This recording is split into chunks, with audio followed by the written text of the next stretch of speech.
এই যে আজকে আমরা শুধু দুনিয়া দুনিয়া দুনিয়া দুনিয়া করছি, আমাদের অন্তরে ভয় নেই, মৃত্যুর ভয় নেই, পরকালের ভয় নেই। আমি আপনাদেরকে বলি বন্ধু, কাল কিয়ামতের দিন এমন অবস্থা হবে, হাদিস শরীফের মধ্যে এসেছে, মা আয়েশা যখন প্রশ্ন করলেন, নবী গো, ও প্রাণের নবী, নারী পুরুষ সবাই কি উলঙ্গ অবস্থায় উঠবে? কয় হ্যাঁ, সবাই উলঙ্গ অবস্থায় উঠবে রে।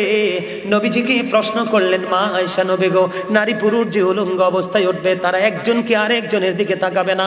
এবার মা আয়েশা প্রশ্ন করতে দেরি রে, আমার নবীজি একটা ডাক দিয়ে বললেন, আয়েশা, এত ভয়ঙ্কর হবে রে পরকালটা, এত ভয়ঙ্কর হবে রে, এত বিপজ্জনক হবে, একটা নারী আরেকজনের দিকে তাকাইবার মতো কোনো সুযোগ থাকবে না।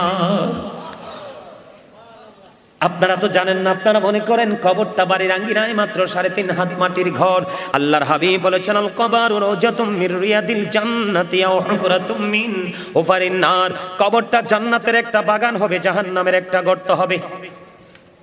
আপনি যেমন কর্ম করবেন আপনার কবর তেমন হবে, আপনি যেমন কর্ম করবেন আপনার কবর তেমন হবে। মনে করবেন না এই কবরটা মুমিনের জন্য হবে দৈর্ঘ্যে প্রস্থে 70 গুণ চওড়া।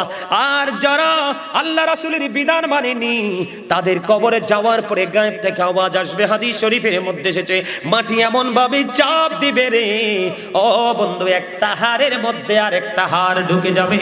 অন্য হাদিসের মধ্যে এসেছে 99টা সাপ থাকবে বরাদ্দ, কন্টিনিউ ওই পাপি কি শুধু সবল মারতে থাকবে, পুরো শরীরটা বন্ধু বিষে একেবারে যন্ত্রণাদায়ক হয়ে যাবে। কিন্তু ওই সাপগুলো এত বিষাক্ত, একটা সাপ যদি পৃথিবীর দিকে তাকিয়ে যদি একটু নিঃশ্বাস পালায়, গোটা পৃথিবীর মাটি বন্ধু বিষাক্ত হয়ে যাবে। জোরে জোরে বলেন নাউজুবিল্লাহ।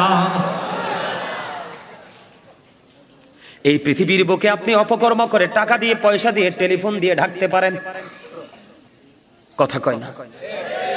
টেলিফোনে হয়ে যায় না? আবার গোপনে যদি পকেটে দিয়ে দেন হয়ে যায় না? আবার রাতের আধারে নিয়ে ডিনার, রাতে কিটা ডিনারে তো করে, হ্যাঁ, দুপুরে কয় লাঞ্চ, সকালে কয় ব্রেকফাস্ট, এরকমই তো।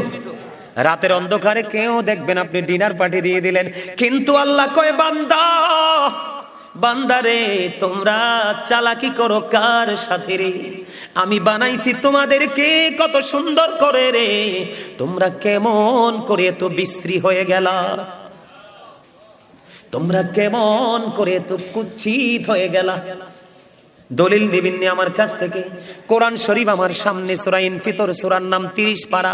আল্লাহ বলতেছেন, ফি আইয়ি সূরাতিম মা শাআ রাক্কাবাক। আল্লাহ ক্রিয়েটেড দ্য মাইন্ড।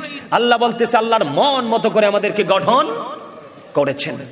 আপনারা সবাই শুনেছেন অনেকবার,